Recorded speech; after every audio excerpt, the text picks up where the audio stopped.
अध्यात्म विज्ञान कोई धर्म या संप्रदाय नहीं है, ये स्पिरिचुअल साइंस है जो कुदरत के कानून पर आधारित है। ये विज्ञान पूरे ब्रह्मांड के सभी रहस्यों को उजागर करता है और जीवन के सभी पहलुओं को समझने के लिए एक नई दृष्टि देता है। इसी को आर्ट ऑफ विजन कहते हैं, दुनिया को देखने की एक नई दृष्टि, जो अध्यात्म विज्ञानी परम पूज्य स्वामी श्री कमलेशानंद जी के निर्देशन में सनातन सत्य का अनुसंधान कर हमारे जीवन को प्रकाशित करे। जय सच्चिदानंद। स्वामी जी, दर्शन का थोड़ा विस्तार रूप में समझाएं। दर्शन का मतलब होता है कुदरती कानून को जानना, ब्रह्मांड के रहस्य को जानना। ये दुनिया कौन से तत्वों से बनी है, कौन से कानून से चलती है, और ये तत्व और कानून से जो अवस्था बनती है वो क्या है। अगर ये तीनों को जानेंगे, इसका नाम है दर्शन। अगर ये नहीं जानेंगे, उसका नाम है मिथ्या दर्शन। समझ में आया? तो दर्शन का मतलब देखना नहीं, दर्शन का मतलब ये करते वो नहीं। दर्शन का मतलब सनातन सत्य को जानना, कुदरती कानून को जानना, 6 सनातन तत्वों को जानना, और वो किस प्रकार से दुनिया में काम करते हैं, वो किस प्रकार से हमारे मन वचन काया में काम करते हैं। मन वचन काया की अवस्था में ये कुदरत, कुदरती कानून, कुदरत कितना काम करती है, इसको देखना, जानना, समझना, अनुभव करना, इसी को कहते हैं दर्शन। ये कोई क्रियाकांड की बात नहीं है, कोई व्यक्ति को मानना न मानने की बात, ये कोई संस्था और संप्रदाय की बात नहीं है, ये सनातन सत्य की बात है। और आगे बढ़ने के लिए एक दिन तो हमको ये सनातन सत्य समझना ही पड़ेगा, और कोई रास्ता नहीं। यस। कल आपने कुदरत और कुदरत के कानून के बारे में बताया, कुदरत की रचना के बारे में थोड़ा बताइए। ये जो दिखता है सभी अवस्था 5 इंद्रियों से अनुभव में आती है, वो कुदरत की रचना है सब। तो उसको देख करके कैसे ज्ञान प्राप्त करें?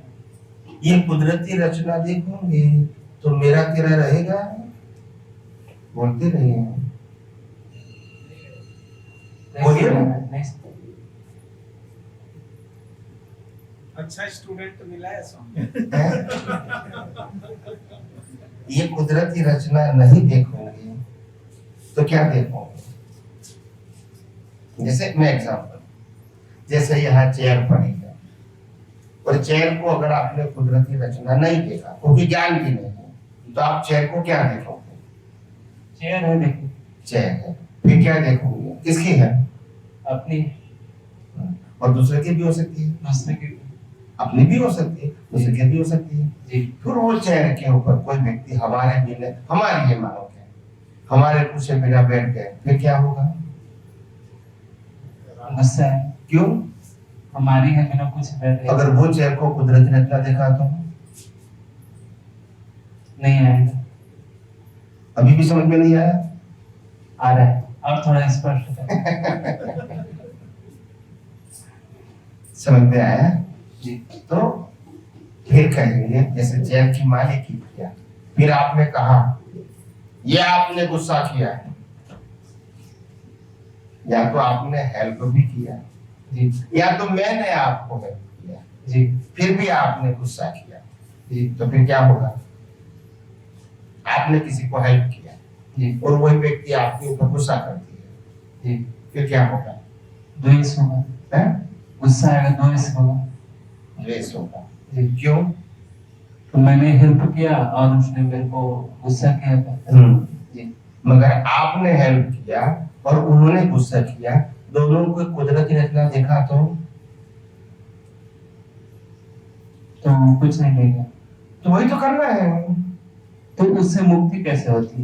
क्योंकि राजपेश नहीं हुआ ना, तो कर्म कैसे बनेंगे? कर्म से जन्म मरण है कि अपने आप जन्म मरण है? जी, कर्म। जन्म मरण किससे है? कर्म से। और कर्म नहीं बना तो मुक्ति हो जाएगी। तो वही तो बात करता हूँ मैं कोई चमत्कार की थोड़ी बात करता हूँ। इतनी सरल है तो डाइजेस्ट नहीं होती ना। वही तो बात है।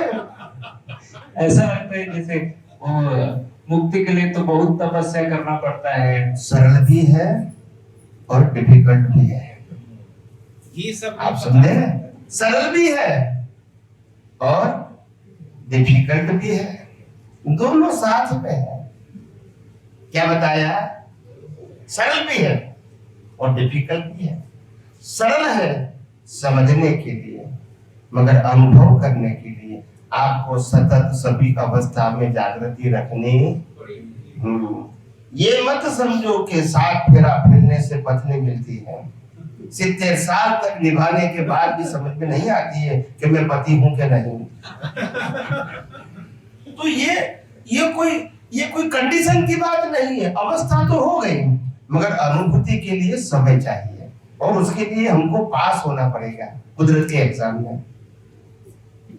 सिर्फ शब्द ज्ञान नहीं चलेगा। समझ तो आ गई, मगर समझ को, दृष्टि को संजोगों में जागृति पूर्वक उपयोग करना पड़ेगा, तभी तो अनुभूति होगी।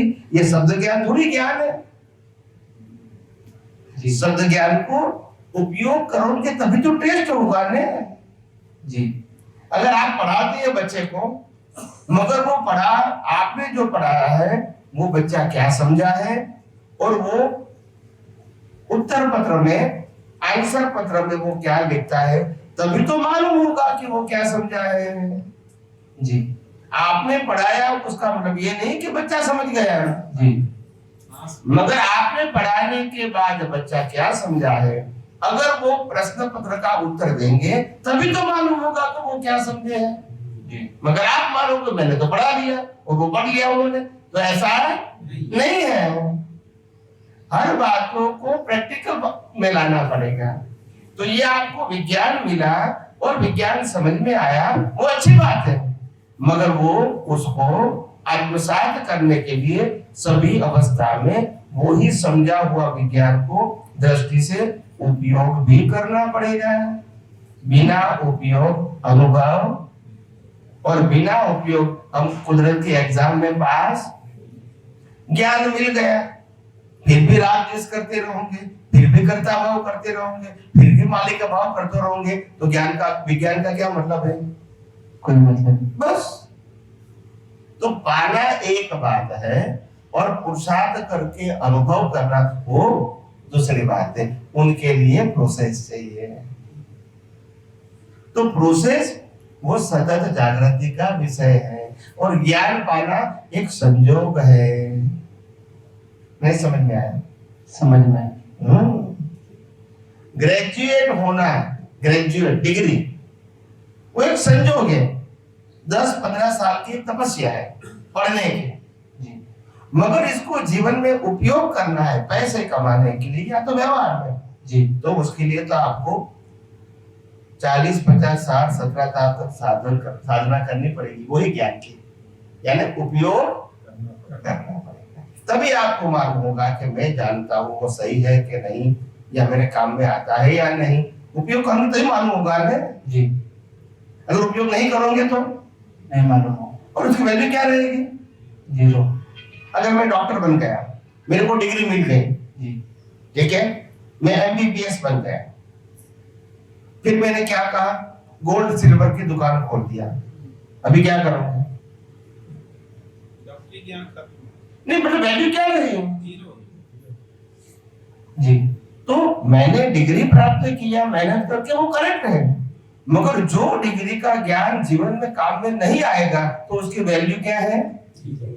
और ऐसे आपको आध्यात्म विज्ञान जान लिया, समझ भी लिया, मगर यूज नहीं किया तो उसकी कोई वैल्यू नहीं। ये विज्ञान अनुभव करने के लिए, सिर्फ कंठस्थ करने के लिए नहीं है, सिर्फ दिमाग में रखने के लिए नहीं। ये विज्ञान ही प्रैक्टिकल है। स्वामी जी, आप जो कह रहे हैं उसका जब हम वास्तव में जब उसको प्रयोग में लाते हैं, तभी आप जो कह रहे हैं वो ठीक है ऐसा करके समझ में आता है, अनुभव में आएगा आपको खुद को। मैं कहता हूँ वो मेरा अनुभव है, मगर आप ये विज्ञान का उपयोग करेंगे तो आपको भी अनुभव होगा, और वो अनुभव आपका स्वतंत्र होगा, वो मेरा दिया हुआ नहीं होगा। जी। आप ये कह सकते हैं कि स्वामी जी ने जो दृष्टि दिया वो दृष्टि का उपयोग करके हमने भी अनुभव पाया और वो अनुभव दूसरे को बता भी सकते हो, क्योंकि वो तो आपका अनुभव है। हाँ कि ना? इसमें किसी की मोनोपोली नहीं है, इसमें मालिक की। ये मेरा ज्ञान तुम बता रहे हो वो भी शब्द है, आपने खुद ने अनुभव किया है। जब राम ने अनुभव किया तो राम ने बताया सनातन सत्य, जब वही सनातन सत्य का अनुभव कृष्ण ने किया तो उन्होंने भी बताया, और वही सनातन सत्य का अनुभव महावीर ने किया तो उन्होंने ही बताया, और वही सनातन सत्य का अनुभव राजा भगवान ने किया तो उन्होंने ही बताया। तो सनातन सत्य किसी की मालिकी का है? बताने वाला, गाइड करने वाला कोई भी हो सकता है, और इसके लिए हमको विनय विवेक होना चाहिए, मगर आखिर हमको अनुभव तो सनातन सत्य का ही करना है। समझ में आया? कोई व्यक्ति का नहीं करना है अनुभव, व्यक्ति के माध्यम से पाना है दृष्टि के रूप में, मगर अनुभव तो समझ के साथ, उपयोग करके साथ अनुभव तो हमको व्यक्तिगत संजोगों में करना ही पड़ेगा। अनुभव किसी को दे सकते हैं नहीं, समझ दे सकते हैं, दृष्टि दे सकते हैं, विज्ञान को समझा सकते हैं, मगर इसका उपयोग करके अनुभव तो आपको ही करना पड़ेगा। तो स्वामी जी, जैसे कि हम इसका अनुभव करते हैं तो तत्काल हमारा राग और द्वेष खत्म हो जाता है, क्या ये है? सही बात है, हो ही जाएगा और होना ही चाहिए। तो जो हमारा राग द्वेष खत्म होता है इस विज्ञान को समझने पर, तो वो तो इसी जन्म का पुरुषार्थ है, ऐसा होता है। हाँ, तो बराबर। फिर तो किसने कहा इस जन्म का पुरुषार्थ नहीं है? तो आप जैसे कहते हैं कि वो तो पूर्व जन्म का फल है। किसके क्या फल? जो हम पूर्व जन्म में जो कुछ भी किए हुए हैं वो अभी फल मिल रहा है। फिर तो अभी जो हम ऐसा ज्ञान प्राप्त करके जो राग द्वेष से मुक्त हो रहे हैं, तो वो तो अभी का पुरुषार्थ हो गया जैसे लगता है। हाँ, तो अभी का पुरुषार्थ है, तो कहाँ तकलीफ है? पूर्व जन्म का नहीं है, वो नहीं है पुरुषार्थ पूर्व जन्म का। राग द्वेष जो खत्म हो रहा है वो अभी का है क्या? अभी का है। तो प्रश्न यही है कि इसमें अगर अभी का है ये ज्ञान प्राप्त करने के बाद में जो दुख खत्म हो रहा है वो अभी का है, तो तुम शब्द क्यों बदलते हो? पहले राग द्वेष किया, अभी दुख किया, फिर तीसरा हो मिलेंगे, फिर चौथा हो मिलेंगे, क्योंकि तुम बात बताने की कोशिश करते हैं, उसमें आप कंफ्यूज है, एक एक शब्द ऐड करते हैं। आप सोचो, आपको जहां जाना है वहां एक एक शब्द ऐड करके ले जाते हैं, क्योंकि आप कंफ्यूज है। मैंने 1000 बार कहा, मन वचन काया की अवस्था मात्र कुदरती रचना है, उसके लिए हम 100% जिम्मेदार नहीं है, उसके लिए पुरुषार्थ की कोई जरूरत नहीं है। कितनी बार कहा? तो राग द्वेष जो हो, राग द्वेष करते हैं वो जीवित है, उसको राग द्वेष बोलते हैं, क्रिया को राग द्वेष नहीं बोलते हैं। मैंने नहीं कहा लाखों लोगों की हिंसा करके मोक्ष में गया, नहीं कहा। अभी दिमाग चलाओ। तो क्या इसी जन्म में मैंने ऐसा कहा कि तुम्हारा युद्ध खत्म हो जाएगा ज्ञान मिलने से? क्या राम का हुआ? कृष्ण का हुआ? बोलते नहीं है। ठीक है, वो ज्ञानी नहीं थे? तो ज्ञान को और क्रिया को क्यों जोड़ते हो बार बार? ज्ञान दृष्टि का विषय है और क्रिया मन वचन काया का है, वो हमारे हाथ में नहीं है और इसके लिए जिम्मेदार भी नहीं है हम। कितनी बार कहा मैंने? फिर जोड़ देते हैं। दोनों चीज क्या है? एक दृष्टि का विषय है, एक क्रिया का विषय। दृष्टि में पुरुषार्थ है, मन वचन काया की क्रिया में पुरुषार्थ नहीं है। हम फ्रीडम नहीं है, कुदरत जो करवाएगी वही हम करेंगे, सोचेंगे, बोलेंगे, और इसके लिए कुदरत भी कहते हैं तुम जो कुछ भी सोचेंगे, बोलेंगे, करेंगे, इनके लिए आज जिम्मेदार नहीं हो, क्योंकि ये कर्मों का फल है। मगर तुम कहोगे मैंने किया, उसका फल तो आपको मिलेगा, क्योंकि आपका अज्ञान है। बोलते नहीं है जी। तो फल किसका मिलता है? क्रिया का अज्ञान का? अज्ञान का। तो अज्ञान दृष्टि का विषय है, क्रिया का? अज्ञान दृष्टि का विषय, तो करेक्शन कहाँ करना है? दृष्टि में करना है। तो विज्ञान का उपयोग कहाँ करना है? दृष्टि में करना है, कि क्रिया में करना है? क्रिया में नहीं करना है। मैंने कि क्रिया जो हो रही है उसको तो जैसी है होनी है वैसे ही होगी, लेकिन कोई फर्क नहीं होगा जन्म से मौत तक। अगर आपको केवल ज्ञान हो गया तो भी क्रिया में फर्क नहीं होगा, क्योंकि क्रिया करने वाले हम नहीं हैं, करवाने वाले हम नहीं हैं, और भुगतान करने वाले भी हम। तो फिर क्यों इसमें जाएंगे? और यही तो अज्ञानता है, और इसी अज्ञानता को दृष्टि से मिटाना है। जी, जो शरीर पंच महाभूतों का बना है, वो पंच महाभूत कुदरत का है कि नहीं है। तो इसमें मेरा शरीर, वो अज्ञानता को निकाल दो ने। शरीर को मिटाने की किसने बात कही? बोलते नहीं है। नहीं, शरीर को तो नहीं मिटा सकते, मगर अज्ञान को तो मिटा सकते हैं ना जी। तो वही तो मैं बात करता हूँ। तो मैं यही बोल रहा हूँ कि अगर अज्ञान को अगर अज्ञान मिट गया कि मैं शरीर नहीं हूँ, तो शरीर रहेगा कि नहीं रहेगा? रहेगा, शरीर की क्रिया रहेगी कि नहीं? तो उसमें अज्ञान के ज्ञान बीच में कहाँ आया?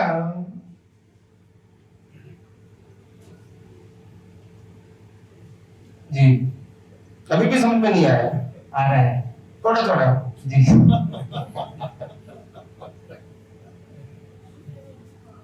आप एक एक बात को सिद्धांत से पहले सेट कर दो कि किसी भी व्यक्ति का मन वचन काया, कोई भी व्यक्ति का दुनिया, चाहे रामकृष्ण महावीर है चाहे आम आदमी है, सभी का मन वचन काया जन्म से मौत तक जो भी करता है वो सुनिश्चित है, वो कुदरती कानून के ऊपर आधारित है, उनके पास किसी के पास फ्रीडम नहीं है और इसीलिए जिम्मेदार भी नहीं है। तो ये सब खत्म हो गया अभी जी। फिर बार बार मन वचन काया खराब होगा, राग होगा, वो क्यों बोलते हैं? मैं कंफर्म कर रहा हूँ, कंफर्म कर रहा है। कितनी बार मैंने बोला नहीं, वो वेल्डिंग हो जाता है। बात तो सरल है। मैं कभी अपने सिद्धांत से हटता नहीं हूं। आप समझ पाओ या न समझ पाओ, हो सकता है। मैं कोई ऐसा नहीं हूं कि दुनिया के सभी व्यक्तियों को समझा दूंगा ही। मैं प्रयास कर सकता हूं। क्या कर सकता हूं? रामकृष्ण महावीर की बात भी नहीं सुनने वाले आज भी लाखों है कि नहीं? और इसीलिए कोई व्यक्ति की सामर्थ्य की बात यहाँ नहीं है। आप समझे ना? दादा भगवान की बात सब मानेंगे ऐसा जरूरी नहीं है, तो वो कंपलसरी थोड़ी है। मगर हमारा काम क्या है? जो व्यक्ति मेरे पास आएगी उसको हम समझाने की कोशिश करेंगे। हो सकता है वो समझे या ना भी समझे, मगर हम सिद्धांतों से अलग नहीं जाएंगे, वो समझे या ना भी समझे। जी। तो हमारे जीवन में जो जो संयोग आएंगे और क्रियाएं होंगी, उससे हमारा अगर दृष्टि खुल गया है तो उससे हमें राग या द्वेष नहीं होगा। कैसे होगा? अगर जब आप वो क्रिया को कुदरत इतना देखते हैं तो राग द्वेष कैसे होगा? जी जी, तो मैं मेरे को आप करेक्ट करिए, मैं सही समझ रहा हूँ कि नहीं समझ रहा हूँ, बस ये बोल रहा हूँ। तो अगर हम उसमें उस क्रिया में मालिकी भाव लाते हैं, कर्ता भाव लाते हैं, तो फिर हमारे सोच में उसमें राग और द्वेष पैदा होगा। उसके कारण से हमारा अगला जन्म कर्म बनेगा और कर्म से अगला जन्म बनेगा। अगर हम राग, कोई भी क्रिया है उसमें अगर राग द्वेष नहीं लाते हैं, नहीं, कोई भी क्रिया है उसको हम कुदरती रचना देखेंगे तो राग द्वेष नहीं होगा, ऐसा बोलो जी। राग द्वेष नहीं होगा, पर कैसे नहीं होगा? कोई भी क्रिया में राग द्वेष क्यों नहीं होगा? जी, वो कुदरती रचना है। कुदरती रचना देखोगे तो जी, राग द्वेष नहीं होगा, और नहीं देखोगे तो होगा। होगा ही भाव नहीं। से करेंगे तब बस नहीं, कुदरती जब नहीं देखा तो कर्ता भाव तो रहेगा ही ना। और कौन सा ऑप्शन है?